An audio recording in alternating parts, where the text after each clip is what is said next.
Show me my name on the paperwork. Show me who I got arrested, gang.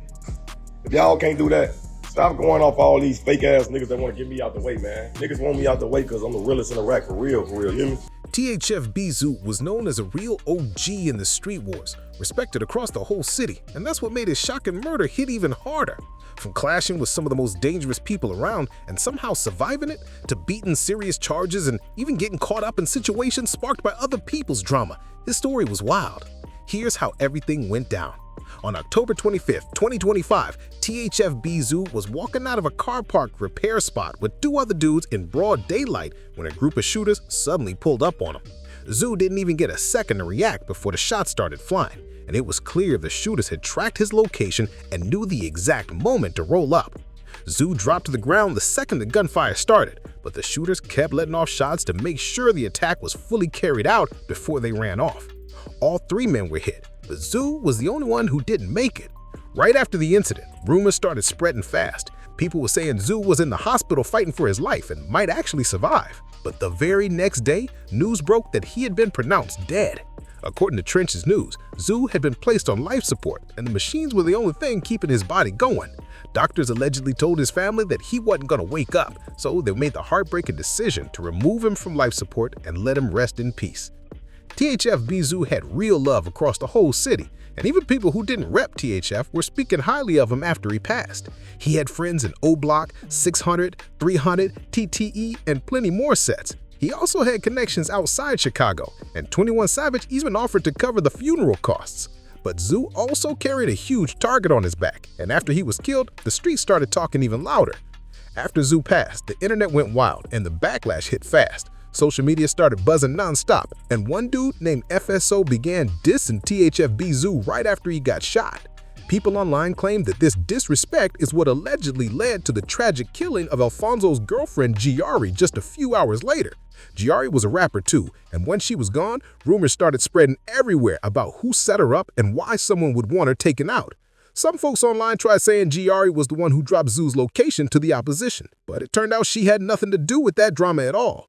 Sources claim she was targeted only because her boyfriend was disrespecting Zoo, which made the whole situation even more tragic. After she passed, her brother jumped on Facebook and said she wasn't even supposed to be the target. According to people close to the situation, Giari and Fonzo were sitting together in a car when shooters ran up and let off shots into the vehicle. They allegedly aimed at the side she was sitting on, causing her to lose her life instead of Fonzo.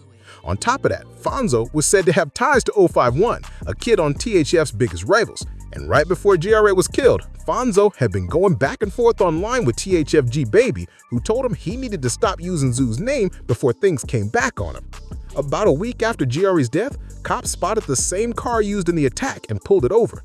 Officers allegedly arrested 3 dudes connected to her murder, but their names still haven't been publicly confirmed. Fonzo wasn't the only THF opposition member she knew either. Giari also had a child with a dude named 757 Ba. Back in the day, Ba was known for being active in the streets. In 2017, a 600 member named McAdoo was allegedly sliding around looking for 051 members to catch off guard.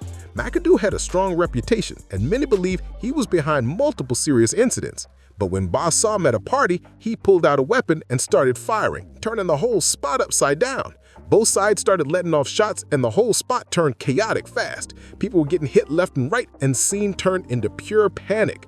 Ba allegedly fired at McAdoo, and even though McAdoo survived, one of Ba's close friends was struck and didn't make it.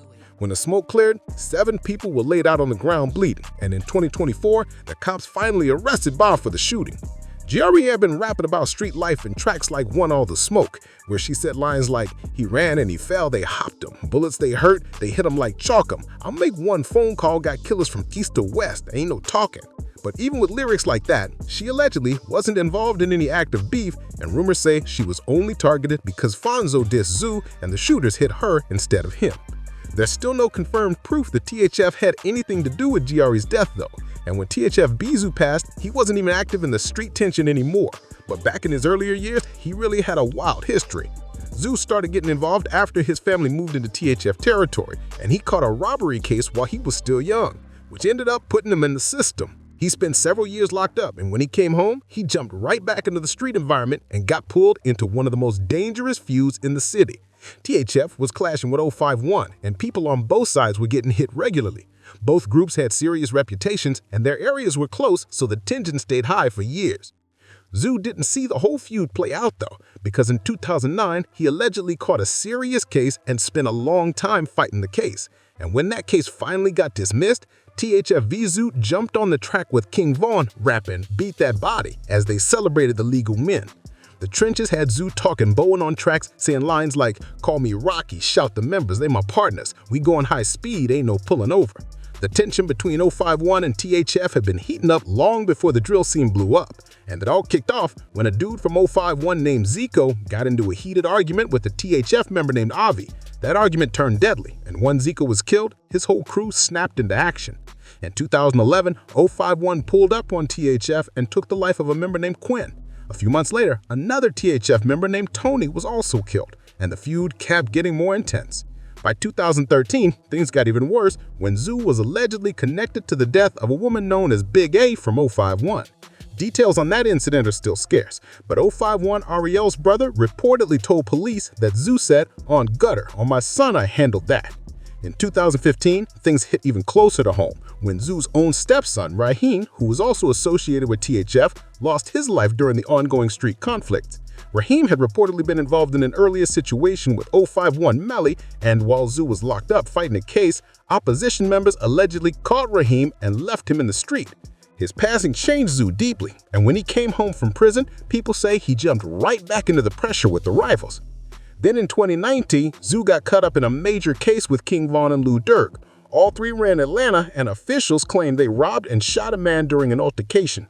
Both Von and Durk were indicted, and paperwork pointed to Zoo being involved too. Nobody really knows the full breakdown of what happened, but the case eventually got dropped. And the wildest part is that Zoo later went live on IG with the same man they were accused of shooting. Zoo later hopped online with the same dude and called him a rat, which had the internet going crazy. THF Bayzoo used to be around Lil Durk all the time, and once Durk grew up into one of the biggest artists in the world, Zoo wasn't moving reckless in the streets like before. But when Durk got locked up on that high-profile case, Zoo was allegedly struggling for money and couldn't afford to stay away from Chicago, which put him right back in the middle of street tension. Even though Zoo wasn't out there causing trouble, some of his homies from THF sparked a brand new conflict, and some people think that might be one of the reasons he later got targeted. The whole situation kicked off when Lil Durk started hanging with the 6300 rapper named Lil Zay Osama. There was no issue between 6300 and THF, so Zay was comfortable chilling with THF members through his connection to Durk. But things flipped when a couple THF guys stole watches from him and Lil Zay called him out on IG. Then, in February 2024, THF TP was tragically killed right in front of his kids, and rumors started flying fast. People online claim the attack came from a group called Bashfield, also known as Bashfield. Lil Zay was cool with several people from Bashfield, and right after TP passed, someone from Bashfield posted about Lil Zay's stolen watches and said someone had already died for him. THF struck back and allegedly took the life of BVC Monmon, but other sources say 063 or Dodd was responsible instead. Lil Zay backed that story too, saying THF was clout chasing, trying to take the credit for it. He even said someone hurt your family and you didn't get back. Monmon the one who handled that for those watches, and the rivals didn't do it. It's unclear who actually hit Monmon, but THF was still moving around the streets, and soon after that, a DMG member named Lil Deuce was killed. There were tons of rumors about who pulled the trigger, but THF Baby dropped a diss mentioning Deuce's passing, and when Zoo was killed later, DMG started posting scum, making it look like Zoo's death was payback for that situation. Nobody knows who really took Zoo, but one of the wildest rumors floating around is that someone from his own circle might have put money on his head. Zoo had a tight connection with Lil Durk and even faced cases together, but a crazy theory started spreading that Durk wanted Zoo out of his way. Back when Zoo caught his first major case in 2009, paperwork came out claiming he had pointed at his homie Bra, which immediately sparked drama. Both Bra and Zoo said he never gave statements on anyone, but then even more paperwork surfaced, supposedly showing Zoo speaking with the ATF. It claimed THF Bayzoo and King Von were questioned by federal agents, and Zoo allegedly told them how THF was structured and how the crew didn't have a single leader running things anymore. According to what was written, everyone in the set was moving on their own and no one was calling shots for the whole team. Zoo said the paperwork was fake and that he never talked to the ATF at all, but the rivals didn't buy any of that. Rapper Billionaire Black even dissed him on the track, saying lines like, "Called me a snitch," and softer than a incognito want a glick, he'll know that's a switch. Fashion killer I might smoke him in some ricks because a dude working with the ATF tried to call me a snitch. Even though it was just a diss track, the accusations made the situation messy, and the street started treating that paperwork like it told the whole truth. There were rumors flying around that some informants were working with the feds on Lil Durk's murder for hire case, and that's why some people tried to connect Zoo's death to that situation, claiming Durk wanted anyone gone who might switch up on him. But there's absolutely no real evidence backing that story, and it stayed just another wild rumor. THF Bayzoo had been active for years and had rivals everywhere. Some folks thought he stayed in Chicago because he couldn't afford to leave after Durk got locked up, but Zoo hopped on social media and shut all that talk down fast. He started flashing stacks of cash and showing he was doing just fine. It looked like Zoo could have left the city any time, but he chose to stay, and sadly he ended up getting killed in broad daylight. People online said Giari was the first person to fall in retaliation for Zoo, but that might only be the start, and nobody knows how deep things might go from here. The streets are buzzing, the tension is rising, and this story is far from over. If you want the next update in this wild saga, make sure you like, subscribe, share, and drop a comment. Let us know what